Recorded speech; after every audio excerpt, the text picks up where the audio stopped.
before Marilyn Monroe's smile became famous, it looked very different. In her early modeling photographs, her eyes were wide open, her darker hair curled naturally around her face. The smile was broad, direct, and cheerful, the kind of expression commercial photographers wanted from a young model selling swimsuits, household products, and wartime optimism. Then the photographs began to change. The chin lowered naturally around her face. The smile was broad, direct, and cheerful, the kind of expression commercial photographers wanted from a young model selling swims. The eyelids softened. The lips remained slightly open. The smile became less direct and more difficult to read. It could suggest innocence, invitation, amusement, or vulnerability, depending on the light and angle. Hollywood later presented that expression as though it had always existed. But Marilyn Monroe had spent years standing before cameras, repeating poses, watching photographers respond, and learning which frames were published. A contact sheet could offer a silent lesson. The camera recorded every experiment, the editor selected one, and the chosen photograph told Marilyn Monroe which version of her face the industry valued most. That doesn't mean the early smile was real and the later one was fake. Both belonged to her. But one expression gradually became a professional signature. And once the public recognized it, photographers expected Marilyn Monroe to produce it almost on command. The smile looked spontaneous. The history behind it wasn't. So how did a young model's open expression become one of the most carefully recognized faces in the world? If you want Marilyn Monroe's story told through original photographs, authenticated interviews, and the surviving record, not recycled myths, please like this video and subscribe. Because her famous smile didn't appear in one magical instant. It developed across years of modeling sessions, rejected frames, camera tests, mirrors, and photographs that quietly taught Marilyn Monroe which version of her face the industry wanted to keep. This story isn't about claiming Marilyn Monroe's famous smile was false. It isn't about dividing Norma Jeane and Marilyn Monroe into two completely separate women, or suggesting that every public expression concealed private sadness. The surviving photographs show something more complicated. Marilyn Monroe had genuine warmth before the camera. She also learned how to shape that warmth into a professional image. So we're going to follow the development of her smile through early modeling photographs, camera tests, contact sheets, magazine covers, mirrors, interviews, and the expressions she later used in her films. We'll examine what photographers taught her, what she discovered by studying the images they selected, and how one familiar expression gradually became something audiences expected her to produce whenever a camera appeared. There's no reliable evidence that one photograph changed Marilyn Monroe overnight.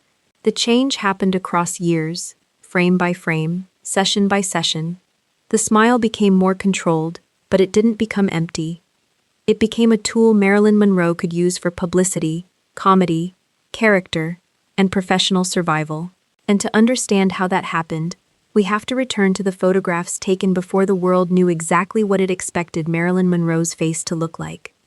Before Marilyn Monroe's smile became recognizable, the surviving photographs showed a younger woman, still discovering what the camera recorded. In 1945, she was Norma Jeane Doherty, with darker, naturally curled hair and none of the carefully developed styling later associated with Marilyn Monroe. Her early modeling expressions were often broad and direct. Her eyes remained fully open. Her teeth were visible.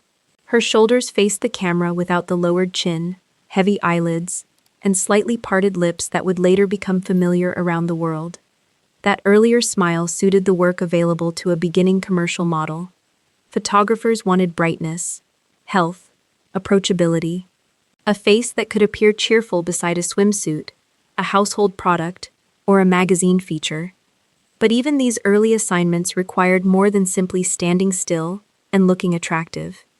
Marilyn Monroe had to repeat poses, while photographers changed the lighting and camera position. She had to hold an expression long enough for the shutter, release it, and produce it again without allowing the face to become stiff.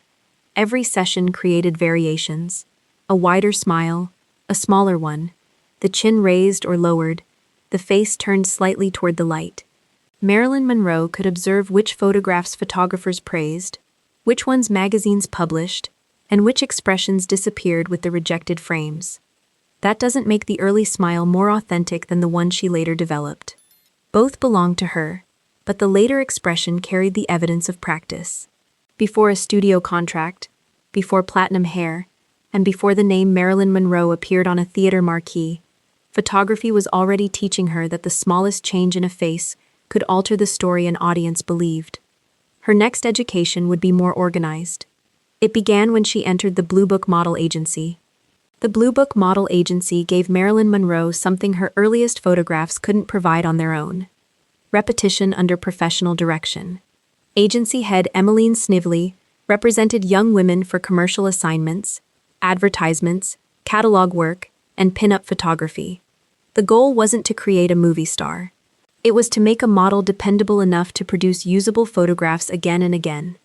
That meant learning details the public would never notice: how far to turn toward the light, how to lengthen the neck without looking stiff, how a raised chin could make the face appear distant, while a lowered chin could create softness, how fully open eyes communicated energy, while partly lowered eyelids changed the mood entirely, how a broad smile could sell friendliness, while a smaller one invited the viewer to keep looking. No single photographer invented Marilyn Monroe's famous expression during one session. The education was cumulative. One assignment might reward a direct smile. Another might favor a quieter pose.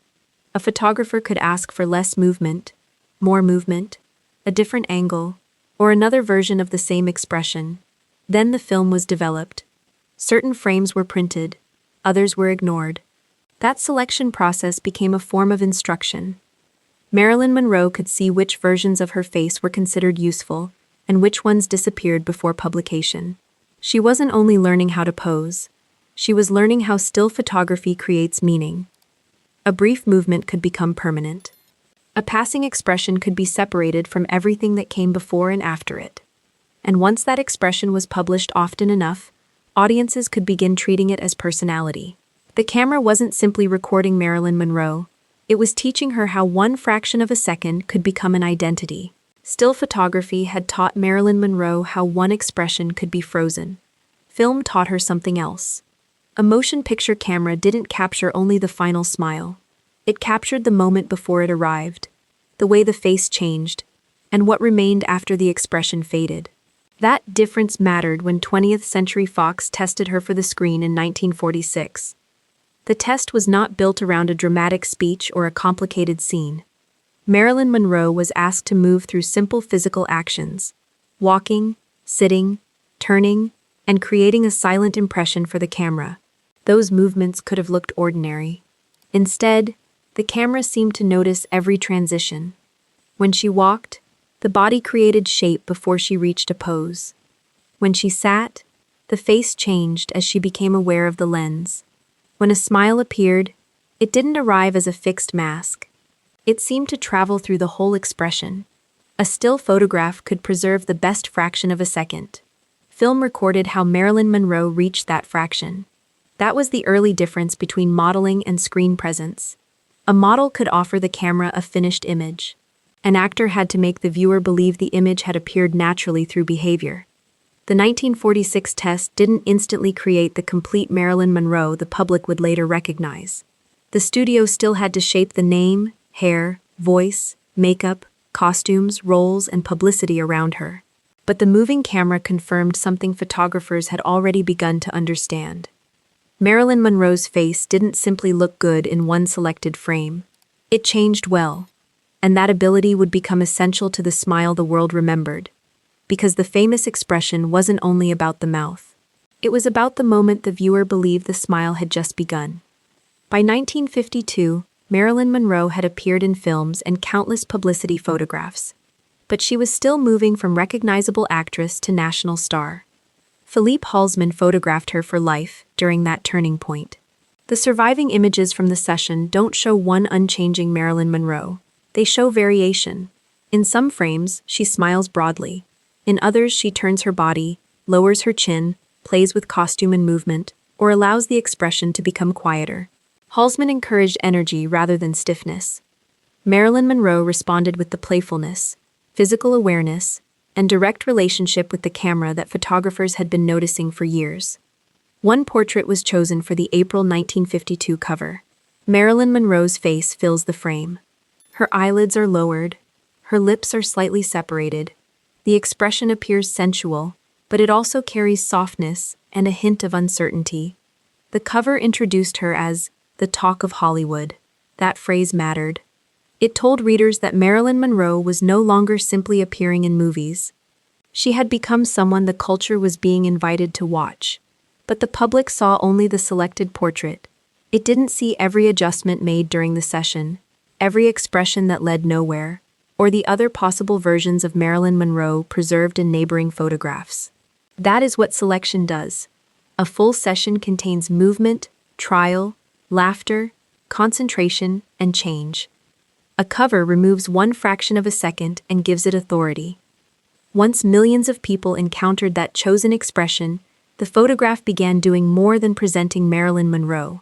It began teaching the public what Marilyn Monroe was supposed to look like. And the larger the image became, the easier it was to forget that it had been selected from many other possibilities. A finished publicity portrait creates the impression that the photographer captured one perfect and inevitable moment. A contact sheet tells a less polished story. It preserves the frames surrounding the chosen image. The eyes close too soon. The mouth changes between expressions. The shoulders shift. A broad smile becomes smaller. A pose that looked promising in motion appears stiff when frozen. Then, somewhere among those variations, one frame communicates exactly what the photographer, editor, or publicity department wants. The surviving photographs from Philippe Halsman's 1952 session show Marilyn Monroe moving through different expressions and physical ideas rather than presenting one fixed version of herself. That range matters. The famous image wasn't the only Marilyn Monroe the camera recorded. It was the Marilyn Monroe someone selected. In the early years of her career, Marilyn Monroe didn't hold complete control over that decision. Photographers directed the session, editors chose the page. Studio publicity departments decided which images would be copied and distributed. But Marilyn Monroe wasn't passive. She could observe which poses received approval, she could see which photographs appeared in magazines, and she could learn which small changes made one frame more valuable than the others. The education moved in both directions. Marilyn Monroe studied the pictures the industry selected. The publicity system studied which version of Marilyn Monroe attracted the strongest response. Gradually, the partly lowered eyelids, open mouth, and softened smile became so familiar that they no longer appeared to be choices. They appeared to be her natural face. By 1956, the expression was recognizable enough for an interviewer to ask Marilyn Monroe whether a photographer had taught her to do it. In 1956, the Saturday Evening Post editor, Pete Martin, asked Marilyn Monroe directly about the expression that kept appearing in her photographs. Why was her mouth usually open? Why did her eyes look partly closed? Had a photographer convinced her that the pose made her appear sexier? Marilyn Monroe didn't identify one photographer or one lesson. She said the natural formation of her eyelids could make them appear heavy. At other times, she explained, the look came from what she was thinking about while the photograph was being taken. Sometimes she thought about men. Sometimes she thought about one man in particular. That, she said, made it easier to look sexy. She treated the question about her open mouth more lightly, saying she didn't consciously arrange it. Then she gave the most revealing part of the answer. She didn't consciously think about her mouth. She consciously thought about what she was thinking about. That distinction explains something a still photograph can't show. Marilyn Monroe wasn't necessarily commanding each muscle of her face into position. She could place a thought behind the expression and allow the physical response to follow. Actors use that principle. Instead of displaying an emotion from the outside, they concentrate on an idea, memory, person, or immediate objective that gives the expression a reason to appear. Marilyn Monroe's answer was witty, and it may also have protected some of her technique by making it sound casual. But it showed that she understood the connection between inner concentration and outward image. The smile wasn't simply attached to her face, it could be reached through thought. And eventually, Marilyn Monroe would use a mirror to check whether the camera-ready expression had arrived. Years later, Photographer Lawrence Schiller remembered Marilyn Monroe describing another part of her preparation. During publicity sessions, she sometimes kept a full-length mirror beside the camera. The mirror showed more than her face. Marilyn Monroe could examine the angle of her shoulders, the line of her back, the placement of her hands, and the way her clothing affected the complete image. A close-up might depend on the eyes and mouth. A full publicity portrait required the entire body to communicate the same idea. Schiller asked whether Marilyn Monroe was posing for the photographer or for the mirror. She answered, "I can always find Marilyn in the mirror." This was Schiller's later recollection, not a recording made at the moment, but the meaning fits the working methods visible across Marilyn Monroe's photographic career. Marilyn wasn't an unrelated woman who replaced Norma Jeane whenever a camera appeared. It was a professional identity created from qualities already present in her: warmth, humor, sensuality, shyness, and physical awareness, then refined until those qualities could be read instantly in a photograph. The mirror allowed Marilyn Monroe to see what the camera was about to receive. Was the posture too rigid? Had the face become disconnected from the body? Did the expression appear alive, or merely arranged? The finished photograph concealed those questions. It showed only Marilyn Monroe turning toward the lens after the image had come together. The photographer still controlled framing, lighting, and the moment the shutter opened. But Marilyn Monroe wasn't waiting passively to be transformed. She was checking whether the professional presence the public recognized had arrived. Once it had, she could carry that presence beyond the studio. She could take it into airports, premieres, and crowded press events where there was no mirror beside the camera. Inside a studio, Marilyn Monroe could prepare for one photographer. In public, she might face dozens. At airports, premieres, press conferences, and studio appearances, photographers called for her attention from different directions. Each wanted a clear view of the face audiences already recognized. Marilyn Monroe had to turn, pause, offer one camera enough time to capture the expression, then shift toward another without allowing the smile to disappear too soon. The result looked like effortless pleasure at being seen, but appearing available to every camera was part of the work of being a major film star. Picture magazines help studios promote films around the world. A useful photograph could appear on a cover, travel through newspapers, or be repeated in publicity long after the event had ended. Marilyn Monroe understood that value. She could enter a public space as a tired traveler or a performer arriving for business, then become visually recognizable the moment the photographers raised their cameras. That doesn't mean every public smile was false. Some moments show open laughter and genuine amusement. The surviving record can't tell us the private emotion behind every expression. The more useful distinction is between spontaneous feeling and professional availability. Marilyn Monroe might have felt happy, nervous, irritated, or exhausted. The cameras still expected the same immediate access to the star they had come to photograph. Once the smile became part of her recognizable identity, withholding it could create its own story.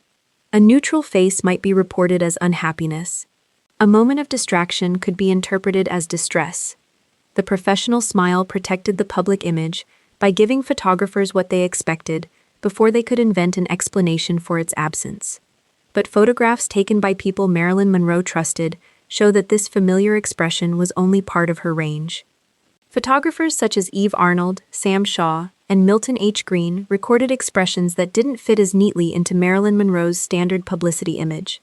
In some photographs, the smile is smaller, the lips remain closed, the eyes are fully open and directed towards something outside the frame. Other images show concentration, physical tiredness, private amusement, or laughter that breaks the careful shape associated with studio portraits. These photographs shouldn't be treated as the final discovery of the real Marilyn Monroe. A relaxed image can be selected and shaped just as carefully as a glamorous one. Marilyn Monroe also collaborated with these photographers and remained aware that their pictures might eventually become public. But trust could change the conditions of the session. A photographer who remained nearby while Marilyn Monroe rested, read, rehearsed, or waited between takes could capture transitions that a formal publicity sitting was designed to remove. Eve Arnold photographed Marilyn Monroe reading, resting, working through lines, appearing at a press conference, and preparing on the Nevada set of The Misfits. Those images don't erase the familiar smile. They place it among many other expressions. That is what the original contact sheet had been telling us from the beginning. The public image resembles one frame selected because it communicates quickly. A fuller portrait includes the neighboring frames, the expression forming, weakening, changing direction, or disappearing entirely. Marilyn Monroe's famous smile wasn't a lie. It was a real ability, professionally refined and repeatedly chosen. The distortion came from repetition. One expression appeared so often that it began standing in for every other part of her face. But in her films, Marilyn Monroe could use the same smile differently. It could attract, distract, negotiate, conceal disappointment, or reveal a character's hope. The publicity expression was about to become acting behavior. A publicity smile has to communicate immediately. A character's smile can change while the scene is still unfolding. Marilyn Monroe understood that difference. In Gentlemen Prefer Blondes, Lorelei Lee's smile often carried confidence. Lorelei knew people underestimated her, and Marilyn Monroe allowed the expression to become part of the character's negotiation with them. The smile could appear sweet, while Lorelei was calculating exactly what she wanted. In The 7-Year Itch, the expression worked differently. The girl smiled openly, because she didn't seem to recognize the complicated fantasies Richard Sherman placed around her. Her warmth made his private ideas appear more ridiculous. Then, in Some Like It Hot, Marilyn Monroe gave Sugar Cane a smile that could brighten and weaken within the same conversation. Sugar wanted to believe she had finally found a kind, wealthy man. When that hope appeared, Marilyn Monroe softened her face and voice. When embarrassment or disappointment entered, the expression became smaller before it disappeared. Those changes allowed the audience to see what Sugar couldn't yet admit. The production itself was difficult. Marilyn Monroe struggled with lines, needed repeated takes, and placed real pressure on Billy Wilder and the other performers. The documented problems shouldn't be removed from the story, but the completed performance also has to be judged. Marilyn Monroe won the Golden Globe for leading actress in a musical, or comedy for Some Like It Hot. The film was later named the top American screen comedy by the American Film Institute. The same face publicity had reduced to one recognizable smile, could create confidence, innocence, hope, humiliation, and recovery. Hollywood sold the expression as decoration. Marilyn Monroe had learned how to use it as behavior. The better Marilyn Monroe became at producing the public image, the more difficult it became to escape it. Partly lowered eyes, slightly parted lips, a soft smile that appeared innocent, sensual, and unaware of its own effect. The expression communicated quickly, which made it ideal for publicity. It could sell a magazine before the reader knew which film was being promoted. But a useful image can become restrictive when every costume, script, and photograph is built around repeating it. Marilyn Monroe was frequently cast as the beautiful blonde whose effect on men mattered more than her work, history, or judgment. The characters weren't identical, and Marilyn Monroe often gave them more personality than the writing provided. Still, the publicity surrounding the films encouraged audiences to see the same woman each time. The smile became shorthand. It could suggest sexuality without aggression, vulnerability without demanding explanation, availability without requiring the character to possess an independent life. This wasn't caused by one photograph or one facial expression. It came from the combined force of studio roles, costumes, hairstyles, voice, advertising, and the enormous public demand for a familiar Marilyn Monroe. The 1952 life portrait had helped move her toward national stardom. That was a genuine professional achievement. But the more successful the image became, the more authority it gained over what people expected her to remain. Marilyn Monroe had spent years learning how to give the camera a readable expression. Now, when she wanted stronger characters and greater professional control, the same skill could be used against her. The photograph said the formula was already working. Why would a studio risk changing it? To move forward, Marilyn Monroe needed more than the ability to create a valuable image. She needed a voice in deciding which image would be published. By the later years of her career, Marilyn Monroe was no longer simply waiting to discover which photograph an editor had selected. She was examining the proof sheets herself. Lawrence Schiller later remembered bringing photographs to Marilyn Monroe for review. She didn't look only at whether her face appeared beautiful. She studied the complete frame. In one proof, she noticed a tissue placed beneath her arm to absorb perspiration under the hot lights. She marked the sheet and asked for the detail either to be explained or removed before publication. The concern was practical. Without context, an ordinary piece of working equipment could appear strange or careless in a finished magazine photograph. That small correction showed how fully Marilyn Monroe understood selection. A camera records details without explaining them. Once published, the photograph may be interpreted by people who never saw the heat, rehearsal, preparation, or conditions outside the frame. During Something's Got to Give in 1962, Marilyn Monroe also understood the publicity value of the swimming pool photographs taken by Schiller and other photographers. The images brought enormous international attention, while her relationship with Fox was becoming increasingly tense. This wasn't complete control. The studio, magazines, photographers, and distributors still held significant power. Marilyn Monroe was also experiencing documented health and attendance problems that disrupted the production. But her position had changed since the Blue Book years. Early in her career, selected photographs silently taught Marilyn Monroe what the industry wanted. By 1962, she was reviewing the images, requesting corrections, considering where they would appear, and recognizing how publicity could affect her professional position. The contact sheet was no longer only a lesson. It had become a negotiation. There's no reliable evidence that Marilyn Monroe looked at one publicity photograph and changed her smile overnight. The transformation was slower. It developed through early modeling assignments, screen tests, photographer direction, studio lighting, makeup, mirrors, magazine covers, rejected frames, and years of watching which expressions the industry selected. That doesn't prove every smile was calculated. It doesn't mean Marilyn Monroe felt nothing when she faced a camera. And it doesn't mean a cheerful public expression always concealed private sadness. A smile can be genuine and professionally shaped at the same time. Marilyn Monroe appears to have possessed natural warmth and an unusual responsiveness before both still and moving cameras. Practice gave her greater control over those qualities. She learned how eye direction changed the mood, how the chin altered the shape of the face, how posture could make the same smile appear confident, innocent, guarded, or inviting. She also understood that thought affected expression. Instead of constructing every detail mechanically, she could concentrate on an idea and allow the face to respond. Photographers contributed, editors selected, studios repeated, audiences rewarded one version until it became more familiar than all the others. That is what the single publicity photograph represents. Not one sudden invention, a selection from a much longer process. The finished portrait shows the expression, "History remembers." The surrounding contact sheet shows adjustment, experimentation, and alternatives. Marilyn Monroe didn't become recognizable because the camera happened to catch her smiling. She became recognizable because she learned what the camera saw and how to make preparation disappear from the final frame. The complete answer was never hidden inside one photograph. It was spread across all the images surrounding it. Place the finished publicity portrait beside the full contact sheet. The selected image shows the Marilyn Monroe history remembers.